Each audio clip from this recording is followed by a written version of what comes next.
First of all, every muscle that we're going to study in lab, the skeletal muscles, are attached to bones. And they're attached to bones on two ends. So on one end, you have the origin. Now, where the muscle attached at the origin of the bone is the immovable end of muscle attachment. In other words, this part will never move. The insertion is the other end of the bone that the muscle is attached to. And this end is the movable end of muscle attachment. In other words, this one will move. So let's take a look at this example here. You have your biceps. So biceps here has two attachments on the top, right? It's attached to the scapula. So you might remember the coracoid process, which is the anterior process of the scapula. That's one point of attachment of the scapula. And the other point of attachment on the scapula is in the back. So these are both the origin. So now if you were to flex your biceps, take a look and see what's moving.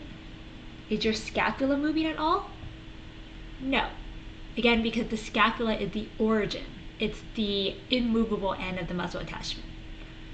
Whereas that insertion, the insertion of your biceps is down here on the radius. And again, this is the bone that will move. So now if you flex your biceps again, notice your radius is moving. So importantly, you'll notice that the insertion always moves toward the origin. In this case, as you flex your biceps, the radius bone moves towards the scapula. So this is important to remember, this origin and insertion, because as you go through your list, you'll notice that most of the muscles do have an origin point and insertion point. So let's take a look at your muscle list since we'll be referring to it throughout the lecture. In fact, you should have your muscle list out with you as you go through this lecture. Right, so I've shown you the muscle list here in your lab manual on page, look here, 48 and 49. Now notice, with the exception of the face, all of the rest of the muscles, you'll see the muscle name here on the left column. You have the origin in the second column, the insertion in the third column, and then the action in the fourth. So again, the origin is the attachment to the bone that does not move. The insertion is the attachment to the bone that does move, and therefore the action, if you look at it, will help you move the insertion point toward the origin. So let's go down to biceps brachii, which we just looked at, and notice the origin, the scapula, the insertion is the radius. All right. Next, we're going to understand the concept of lever system. So this is the idea that your skeletal muscles are attached to your bones and help your bones move. So muscles move bones in what we call the lever system. So let me explain how this is going to work.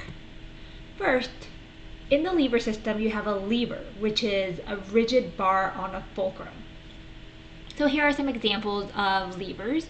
So if this were the fulcrum, think of it as like the balancing point.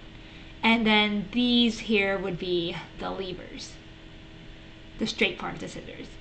Here's another example. Here's the fulcrum, again, which is like the balancing point. And then this right here would be the lever, the rigid bar. And then here's another example, a fulcrum, which is the balance point, and then the lever would be these rigid bars. Now, the fulcrum, as I was pointing out, is the fixed point for the lever, so the balancing point.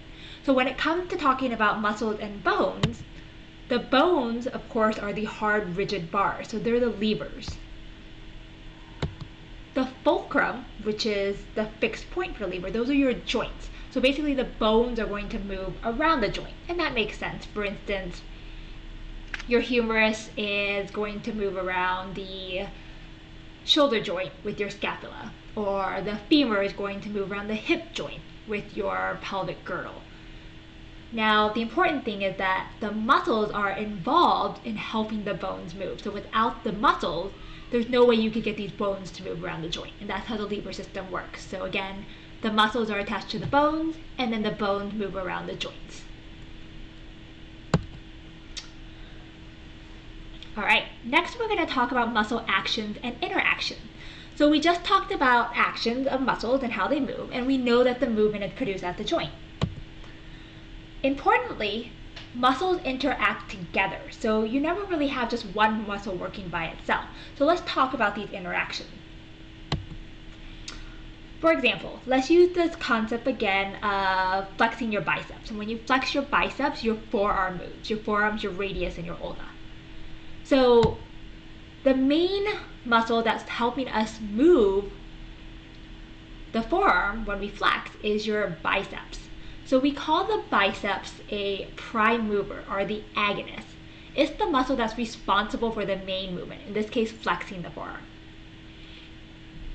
Now, when the biceps brachii flexes the forearm, you actually have a muscle that opposes this main movement, that will want to go in the opposite direction. For example, extend the forearm. And that muscle is called the antagonist. So in this case, the antagonist is your triceps. Full name is triceps brachii, which is on the other side of the humerus bone from the biceps brachii. In addition, you have synergists. So it turns out that biceps brachii is not the only muscle helping you flex your forearm. The synergist is another muscle that helps this agonist. For example, in this case, there's a muscle called brachialis.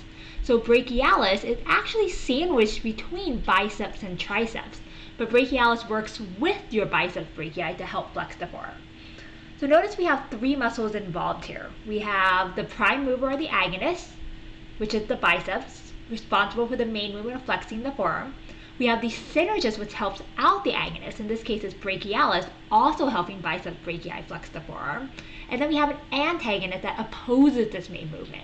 So in this case, we have the triceps brachii, which won't flex the forearm, but will do the opposite action, which is extend the forearm.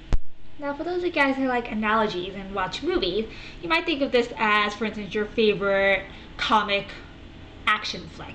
Let's say you've got Batman, and Batman's the agonist. He's the good guy doing the main movement, doing the main thing. Now, Batman, of course, has enemies, right, such as the Joker and the Riddler. So these would be the antagonists. They're trying to oppose Batman. Now, does Batman work by himself? No. He, of course, has helpers such as Robin, and they would be the synergists. So this is exactly how muscles work. You've got a whole group of them working together, and then some working against. Now, let me show you on your muscle list how to figure out which muscles could be agonists, antagonists, and synergists, and this will help you study. Alright, so I pulled up the muscle list again, and again we're focusing on the biceps here. Now, notice over here we've got biceps brachii, brachialis, and brachioradialis. Now look at the action. They all do the exact same movement. They all flex the forearm. So whenever muscles do the same action, you can group them as synergists. So all three of these would be synergists working together. And then one of them would be the main mover, in this case, we know it's biceps.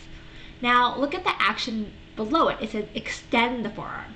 Now you might remember when we studied the joints that flexing and extending are opposite actions.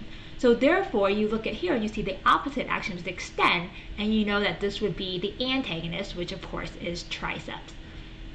So without even knowing these other muscles, we can look at some other groups of muscles and figure out antagonist versus agonist and synergist. So let's take a look at, for instance, your leg muscles, or muscles that move the leg. For instance, we have our quads. So quads are actually four muscles. Now go over here and look at the action, and you notice that it says extend the leg. They all extend the leg, so they all would be synergists. Now right below it, you see the opposite action, which is flex the leg. So any of these muscles over here, which are actually your hamstrings on the back side of your thigh, the hamstrings would be the antagonist to any of the quadricep muscles, again because they have the opposite action. And then, of course, since all of the hamstrings flex the leg, these would be considered synergists. So this is just a way to look at your list and know automatically which muscles can be synergists and which muscles can be agonists versus antagonists. And again, notice where these muscles are located. They're often on the opposite side of the same bone. So your quads, for example, are on the anterior side of your femur, where the hamstrings are on the posterior side of your femur. Let's take a look at one more example. Notice over here in the action you see flex the thigh and extend the thigh. So you should automatically be thinking, okay, this is an agonist-antagonist pair. So these do the opposite. And you take a look over here, so iliacus and gluteus maximus are agonist-antagonist pairs. So whatever the action is that you're doing, that would be the agonist, and the other muscle would be the antagonist. One more thing before we move on. Certain synergists are considered fixators, and these would be synergists that help with the main movement, and they help so by stabilizing the bone. Alright, next I'm going to give you guys some pointers, and we'll go over this in lab too. So when you look at your list, and you look at the names of muscles, a lot of times they're actually named very logically, and they're done by certain descriptions such as, for example, location. So if you take a look at your muscle list, you'll notice, for instance, in muscles of the face, you'll have a muscle, for instance, called temporalis. So location is often named after the bone that the muscle sits on top of. So just think about where you might find the temporalis muscle. Right, on the temporal bone. Same thing with frontalis and occipitalis. Where might you find those? On the frontal bone and occipital bone. It works also for other parts of your body. For example, you might guess that femoris would be on the femur bone, or tibialis anterior would be on the front of the tibia bone, or for example, fibularis would be near the fibula. So again, if you know your bones, the location of the bones will help you with some of the names of the muscle. Shape. An example of some muscle names come from the shape. For example, deltoid. Deltoid is a triangle shape, and you actually have an inverted triangle right over your shoulder, and that muscle is called your deltoid. Size. So muscles sometimes are named after their size. So for instance, you have fibularis longus because it's a very long in size. You might have gluteus maximus versus gluteus medius versus gluteus minimus. Those three different names are come from the size of it, maximus being the largest, minimus being the smallest. You also have, for instance, teres major versus teres minor, and from that you might guess which one's bigger, which is the major, and which one's smaller, which is minor. So you can just look at the muscles and look at which one's bigger and call that one the major. Direction. So muscles all have fibers, which are those cells, and they are very long, so they look like they go in a direction, or you see them as lines. So for example, you have transversus abdominis, and you might remember what transverse means. For instance, a transverse section, that means to go straight across. So transversus abdominis, if you look at the fibers or the lines of that muscle, they go straight across your abdomen.